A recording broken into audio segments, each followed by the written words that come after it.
เจ้าลูกหนังวิเคราะห์บันเตทีเดส3คู่ประจำวันจันทร์ที่23เดือน4ปี2026เขามาเริ่มกันที่คู่หนึ่งในศึกซีเรียอิตาลีเตะในเวลา 1:45 ของคืนนี้การพบกันระหว่างฟิโอเรนติน่าอันดับ16มี32คะแนนจากเปิดบ้านต้อนรับการไม่เยือนของลาซิโออันดับ9มี44คะแนนจากการลงเล่นไป31นัด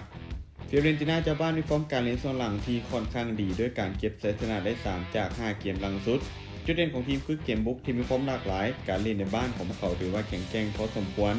ส่วนจุดอ่อนคือเกมรับที่ยังคงพลาดง่ายโดยเฉพาะเวลาพบกับทีมที่เล่นเกมสวนกลับไว้ยังคงมีปัญหาส่วนลาซิโอทีมเยือนมีฟอร์มการเล่นส่วนหลังที่ค่อนข้างดีด้วยการเก็บชัยชนะได้อย่างต่อเนื่องและบ่แพ้ไผเลยใน5เกมหลังสุดจุดเด่นของทีมคือเกมรับเหนียวการเล่นโต้กลับมีความเฉียบคมแต่จุดอ่อนคือเวลาที่พบทีมที่เปิดเกมบุกใส่หนักๆยังคงมีปัญหาในเรื่องการคุมสมาธิเกมนี้เบื้องจากภาพรวมของทั้ง2ทีมค่อนข้างที่จะสูสีและมีโอกาสค่อนข้างสูงที่จะจบลงด้วยผลเสมอการคาดการณ์สกอร์ที่น่าจะเกิดขึ้นฟิโอเรนติน่าจะเปิดบ้านแบ่งแต้มกับลาซิโอไปด้วยสกอร์1-1มาตอนที่2ในศึกลาลิก้าสเปนเตะในเวลา 20:00 ของคืนนี้การพบกันระหว่างเลวันเต้ทีมที่กำลังหนีตกชั้นอยู่อันดับ19มี26คะแนนจะเปิดบ้านต้อนรับการมาเยือนของเกตาเฟ่อันดับ8มี41คะแนนจากการลงเล่นไป30นัดเลวันเต้พวกเขามีฟอร์มการเล่นส่วนหลังที่ค่อนข้างจะได้โดยการชนะ2เสมอ2แพ้1จาก5เกมหลังสุดจุดเด่นของทีมคือเกมในบ้านที่พอสู้ได้มีจังหวะบุกเป็นระยะส่วนจุดอ่อนยังคงเป็นปัญหาเรื่องเกมรับที่ยังคงเสียประตูค่อนข้างง่ายส่วนเกตาเฟ่ทีมเยือนมีฟอร์มการเล่นที่ดีกว่าเล็กน้อยในช่วงหลังจุดเด่นของทีมคือเกมรับที่แน่นลิ่นด้วยความหักคุ้มมีสไตล์การลิ่นแบบเน้นผล